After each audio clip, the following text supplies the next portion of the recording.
Yo, what is up mga idol? And kumusta na kayo? So, welcome back sa aking vlog. Yung pag-uusapan natin about yung mga salita na kamote. Ang alam ko lang po yung kamote, yung mga pagkain. So, halimbawa, pagkamote Q or ano pa mga kamote. So, ang narinig ko terms of kamote, so alam mo na yan mga idol. So, pag-usapan na natin about dyan.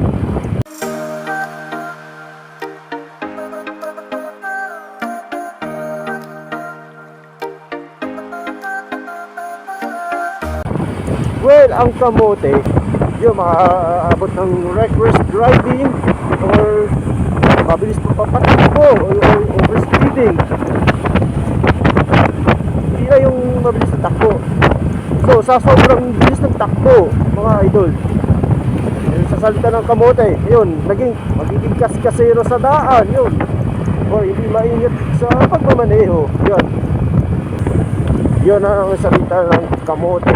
Yun ang or yung kamote sa daan. Alam ko yung mga kamote riders or mga kamote na driver, yan ang hindi dumadaan sa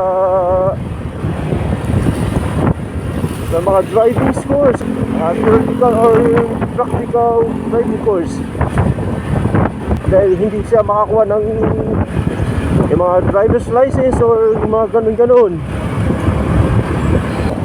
Okay, tingnan na. So, pagbigyan na natin to.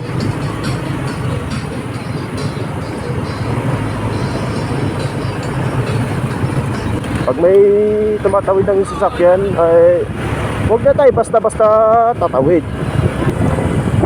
Alam natin, kamote sa daan, yun, kaskasero at sobrang bilis patakbo or overspeeding, yun. At isa pa ito, hindi responsable sa kalsada or hindi responsable sa pagdadrive. Kung anumang sasakyan, motor man o four wheels, alam na natin na hindi talaga mag-responsable sa daan. Yan.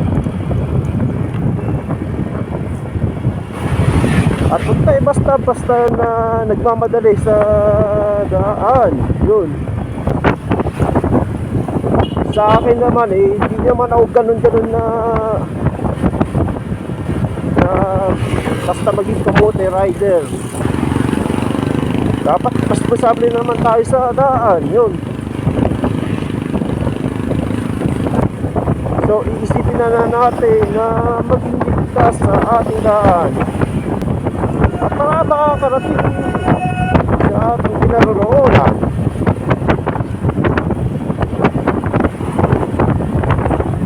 Basta ako itong dinadrive ko na Honda Click, basta chill ride lang. Huwag na tayo magpadali. So kahit ilan ang takbo ito, mamaya bumaba po yung speed. Pag dito sa mga lugar na ito, basta chill ride lang. Ganito.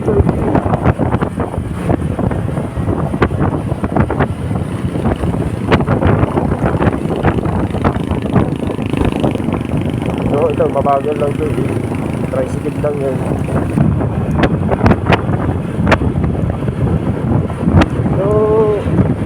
So ganito na takbo nito, idol.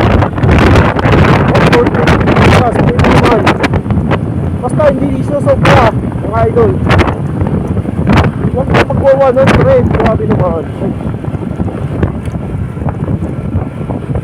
Basta ako ayoko na magmamadali.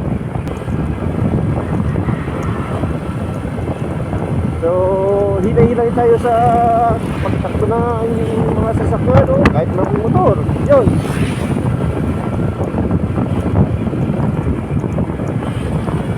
Basta huwag na tayo basta-basta mamadali. Kahit mawawala yung sasakyan, huwag na tayo mamadali. ay magpabilis-bilis sa matakbo. Alam niya, may lubak-lubak na dito. Grabe naman yun. Makalubak sa Quezon ba? Ganun.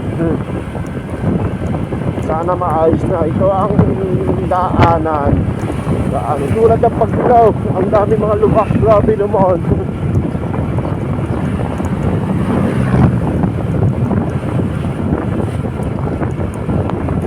Okay.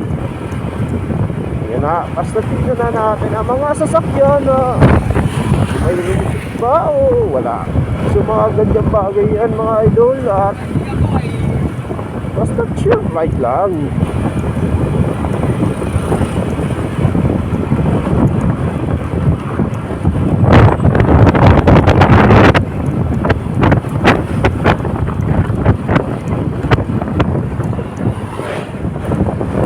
So pagbilan natin to.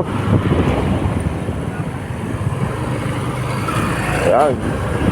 Pag may tatawid din mga idol, pagbigyan na natin.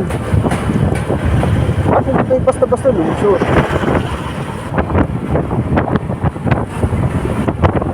So yun, pag-ibay kasi dapat mabilang sa outer lane.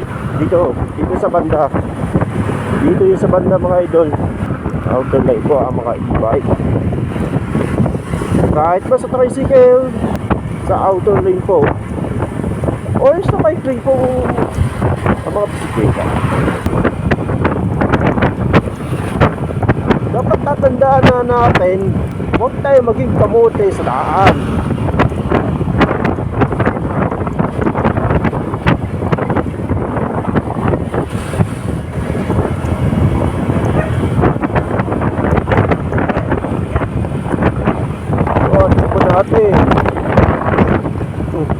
Depende lang yan sa kung ano yung tatakbo ninyo ng ating motor. Okay. So pag ganyan ito mga idol, ayun, halimbawa ito traffic. Ito traffic. Huwag kayo basta-basta lumusot kung saan-saan. Basta sundin na lang ito mga sasakyan na yan. By the way, kung lulusot ka ba dyan sa kung saan-saan, alam mo na yun. Yun ang kamote sa daan. Diba?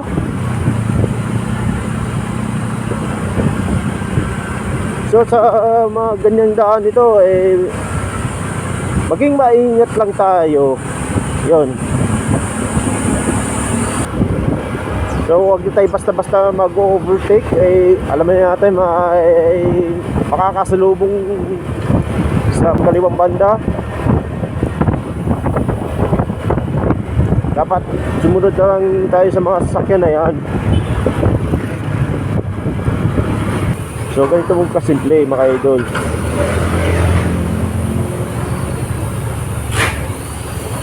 Basta tayo ay ingat lang.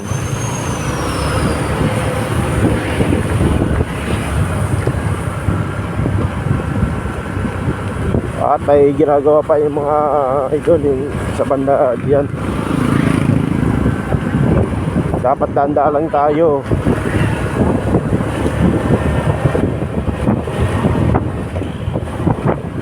So ayun, that's it mga idol. So sa mga hindi nakapalo sa aking social media accounts, follow na kayo mga idol. Alright. So hanggang dito na lang mga idol. And ride safe always and sure ride lang.